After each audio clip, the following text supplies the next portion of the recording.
इससे संबंधित आप में से जिनके प्रश्न है तो पूछ सकते हैं, पूछिए। ओम नमस्ते मुनि जी। जैसे जो मुस्लिम संप्रदाय के लोग हैं और उनमें से भी कुछ तो नहीं पढ़ते, वो केवल उस धर्म को किसी कारण से अपना लिया, और जो उसको पढ़ते हैं और पढ़ के फिर कट्टरवादी हो जाते हैं और अंधाधुंध उनका अनुकरण करने लगते हैं, तो उसके माध्यम से वो दूसरों की स्वतंत्रता को बाधित करते हैं और विघ्न डालते हैं उनकी उन्नति में। तो अगर उनकी जो समस्या है कई बार राजपुरुषों तक नहीं पहुंच पाती, नहीं या नहीं कई बार पहुंचाई दी जाती। क्या नहीं पहुंच पाते? उनकी जो समस्याएं हैं कई बार राजपुरुषों तक, जो अधिकारी है वहाँ तक नहीं पहुँच पाती या तो पहुँचने नहीं दी जाती। तो उस समय में जो सामान्य व्यक्ति है, तो उनको पता है कि वे ऐसा मान रहे हैं और उससे दूसरों को बाधा हो रही है, तो उनके प्रति कैसा व्यवहार करना चाहिए उस समय में? देखिए, पहले तो वो प्रक्रिया गलत है, क्योंकि उन्हीं की नहीं, किसी की भी, सबकी जो उस प्रक्रिया में जाएंगे वो गलत है। आपने जो कुछ तथ्य कहे या जो आपने अपना विचार रखा कि उनको या उस विशिष्ट ग्रंथ को पढ़ने के बाद में सब वैसे ही हो जाते हैं, इससे मैं सहमत नहीं हूं। सब नहीं होते। अभी बीच में मत बोलिए, आपकी बातों को मैं उत्तर दूंगा, फिर आपको अवसर रहेगा। कितने ऐसे हैं उस वर्ग के? आप कह रहे हैं शासन को नहीं पता है, शासन को सब पता है। और आपको पता है तो आपका पहला कर्तव्य होता है शासन को बताएं एक नागरिक के रूप में। फिर अगला प्रश्न आता है जो आपने पूछा है कि हमें क्या व्यवहार करना चाहिए। कुछ बातें, अवधारणाएं बन जाती हैं जिसको कि हम दुराग्रह कहते हैं, कि जो जो उस ग्रंथ को पढ़ेगा वो सब बनेंगे, ये एक दुराग्रह है। सब नहीं बनते। हमने मान लिया, आप अधिकांश कह सकते हो, आधे कह सकते हो। कितने हैं जो उसको पढ़ करके ही उससे हट गए हैं, स्वीकार नहीं करते हैं उसको। हाँ, वो विवशता है, वो एक अलग बिंदु है, लेकिन स्वीकार नहीं करते और स्पष्टता से कहते हैं कि हम इसको स्वीकार नहीं करेंगे, क्योंकि जो हमने सुना था वो तो हमने अच्छे से सुना था कि ये अच्छा है, लेकिन आज चूंकि वो ग्रंथ उपलब्ध हैं और उनको समय मिल गया, पढ़ लिया या दूसरों ने बता दिया, यहां तो ये लिखा हुआ है, हमें स्वीकार्य नहीं है। क्यों वो स्वीकार नहीं कर पाते? उसी वर्ग के, उसी समुदाय के, वहीं जन्मे वे क्यों नहीं स्वीकार कर पाते? मनुष्य का आत्मा सत्य और असत्य का जानने आ रहा है। ये मानव मात्र के लिए, आप छोड़ दीजिए सब बंधनों को, इस देश और उस देश और इस वर्ग और उस वर्ग। मनुष्य का आत्मा, महर्षि का ये वचन है, सत्य असत्य का जानने वाला है, कोई अपवाद नहीं है। लेकिन अपने प्रयोजन की सिद्धि, हठ और दुराग्रह के कारण से सत्य को छोड़ के असत्य पे झुक जाता है। तो वो भी एक मनुष्य है, ये तो आप स्वीकार करेंगे या आप उनको मनुष्यों से भी बही मानेंगे? मनुष्य तो मानेंगे ना। जी। परमात्मा की रचना है, परमात्मा ने दिया है, उनके भी अपने कर्म है और मनुष्य शरीर में वो आए हैं। ऐसा नहीं कहेंगे आप ईश्वर पे प्रश्न नहीं उठा सकते कि आप अपना निर्णय करें कि ये तो परमात्मा ने किनको जन्म दे दिया है, मनुष्य जन्म नहीं, उनके कर्म थे। जो भी मनुष्य शरीर में आया है उस हर आत्मा का अपना कुछ कर्तव्य है, उसके अपने कर्म है, और वो फल भोगने या अवसर प्राप्त करने के लिए आया। उस अधिकार को के बारे में कुछ कहना हमारा विषय ही नहीं है, ये ईश्वर का विषय, और ईश्वर के किए गए निर्णय को मान देना चाहिए। और यदि उनमें प्रयोजन की सिद्धि, हठ और दुराग्रह नहीं है तो वो सत्य को जान लेगा, कहे या ना कहे। और कितने हैं आज, बहुत बोलते, बहुत बोलते हैं। सत्यार्थ प्रकाश में तो उतनी बात भी नहीं लिखी है, उससे बढ़ बढ़ करके बोलते हैं। उतने कठोर शब्दों में सत्यार्थ प्रकाश में नहीं लिखा, उससे बढ़ करके बोलते हैं। जितने कठोर शब्द आप या हमारे विद्वान नहीं बोल सकते, उससे अधिक कठोर शब्द वो बोलते हैं। सुना है आपने?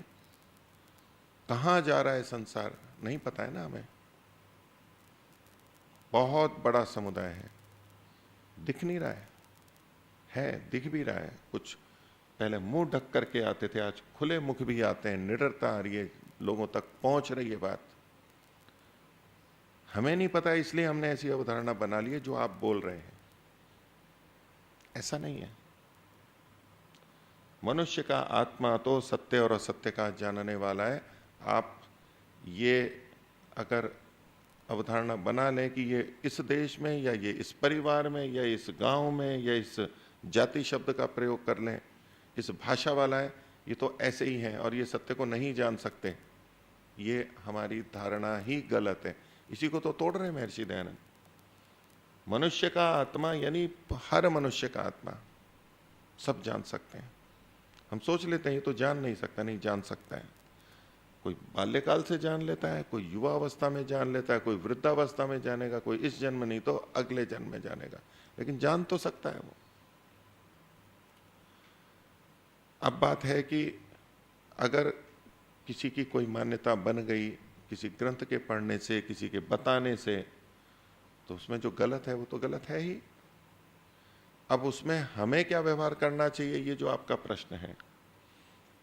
हम भी एक व्यवस्था में रह रहे हैं, एक ईश्वरीय व्यवस्था है, वो सर्वोपरि है। वेद की व्यवस्था है, ये सर्वोपरि है, इससे बढ़कर के कुछ नहीं है। उससे नीचे अपने अपने राष्ट्र की संविधान की व्यवस्था है, उससे नीचे अपने अपने कुछ समुदायों की या तो संगठनों की व्यवस्थाएं हैं। पहला हमारा दायित्व है कि हम उसके अनुसार जो जिनका दायित्व है कुछ करने का, उन तक सूचना पहुंचाएं। हर कुछ करने का अधिकार हमारा व्यक्तिगत नहीं होता है, हमारे अधिकार सीमित हैं, अच्छे कार्य के भी, दंड देने के भी सीमित हैं। परमात्मा ने भी सबको अधिकार नहीं दिया है कि आप कोई भी किसी को दंड दे देगा कुछ भी। क्यों राज व्यवस्था का विधान वेद में किया गया, क्यों न्याय व्यवस्था न्यायाधीश का विधान वेद के अंदर किया गया? इस बात का संकेत है कि ये कार्य विवेक पूर्वक होते हैं, पवित्र आत्माओं के द्वारा होते हैं, ज्ञानियों के द्वारा होते हैं। प्रत्येक व्यक्ति को परमात्मा ने अधिकार नहीं दिया। तो पहली तो ये व्यवस्था है और उसके अनुरूप हम करेंगे कि यदि उनके द्वारा समाज की कहीं हानि हो रही है, अन्याय अत्याचार होता है, उसकी सूचना यथा योग्य प्रशासन को, अधिकारी को पहुंचाएं। जिस बात से आप चिंतित हैं कि प्रशासन को पता नहीं हो, अधिकांश मोटी बातें सब पता है, छोटी भी पता है, हमारे से अधिक पता है। लेकिन हाँ, किसी घटना विशेष को कि ये हुई है वो सबको वहां पता नहीं होती। उनके सब कर्मचारी नहीं रहते, गुप्तचर नहीं रहते, पुलिस वाले नहीं रहते, आखिर तो हम ही पहुंचाते हैं। जनता बहुत अधिक सूचनाएं देती है, लेकिन वो उस तरह की यहाँ नहीं तो दूसरी जगह जो बात आप कह रहे हैं वो बहुत जगह मिलेगी। वो सूचनाएं तो सरकार को पता है। अब सरकार प्रशासन कर सकता है, कर पाता है, नहीं कर पाता है, उनकी अपनी सीमाएं, उनके अपने दोष हैं। लेकिन सब कुछ हम शासन पे ही नहीं छोड़ सकते। समुदाय समाज का भी तो कर्तव्य बनता है, निकटस्थ पड़ोसियों का, उनका भी तो कर्तव्य बनता है। तो उस स्तर पे जो हम कर सकते हैं वो करना चाहिए। यथा योग्य व्यवहार करना चाहिए, अच्छे से अच्छा व्यवहार। और यदि कोई गलत कर भी रहा है तो उसको ठीक करने के भी उपाय अलग अलग हैं। उसका एक ही उपाय नहीं होता कि सीधे दंड पे आते हैं, उसके लिए 4 व्यवस्थाएं हैं हमारे यहाँ। उसको आप राजनीति कह लें, राज्य नीति कह लें, साम दाम दंड और भेद उचित है। ये कोई कूटनीति मतलब गलत नहीं है। यदि इनका दुरुपयोग करेंगे तो ये गलत होगा, लेकिन ये तो बहुत अच्छी हैं। सबसे पहले साम से समझाएंगे, प्रेम से बात करें, भाई ये बात ठीक नहीं है, आपके विचार करें, बातचीत करें, ये सबसे पहला और सबसे अच्छा उपाय है।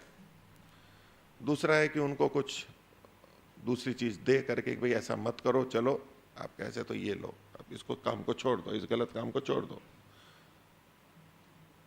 नहीं होता है तो फिर दंड व्यवस्था आती है और फिर भेद व्यवस्था होती है, वो प्रशासन का भी काम है।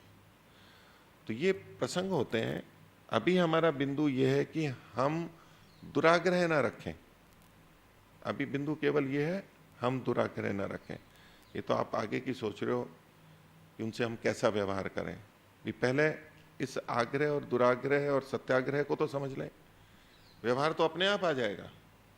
अब हम उस पर केंद्रित नहीं है कि हाँ हमारे कुछ दुराग्रह हैं, उस पर तो केंद्रित नहीं है। और हम कहते हैं जी उनसे कैसा व्यवहार करें, वो दुराग्रह मानते हुए हम कह रहे हैं कैसा व्यवहार करें। व्यवहार का रास्ता दिख जाएगा अपने आप। और उसके लिए भी पूरे निर्देश हैं, लेकिन मुख्य बिंदु ये है कि सत्य असत्य के जानने में हम दुराग्रही तो नहीं है, ये हमें देखना है। समस्या के कारण ये नहीं है कि उपाय कम है, समस्या का मुख्य कारण है कि हम दुराग्रह से युक्त हैं। हमारे में भी और दूसरों में भी बहुत दुराग्रह होते हैं, बहुत दुराग्रह होते हैं। दूसरों के प्रति नहीं, हमारे अपने लोगों के प्रति भी हमारे दुराग्रह होते हैं।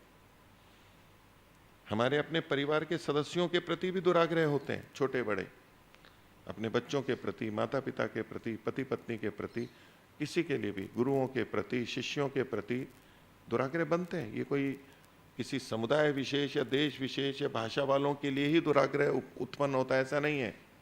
ये जो त्रुटि है ये कहीं भी किसी भी जीवित के प्रति बन सकती है, किसी जड़ वस्तु के प्रति बन सकती है। यही मिथ्या ज्ञान है, उल्टा ज्ञान है, विपरीत ज्ञान है। हाँ, अब बोलिए। हाँ, मैं जो उसको पढ़ के समझ जाते हैं उस पक्ष को अलग लेके कह रहा था मुनि जी, कि जो उसको अंधाधुंध रूप से उसका पालन करते हैं, और दूसरा ये कि जो जो अंधाधुंध ढंग से पालन करते हैं उनके साथ कैसा व्यवहार किया जाए, ये प्रश्न था ना आपका, उसका उत्तर आ गया? जी, यथा योग। आगे पूछिए। और जी, बस मुनि जी।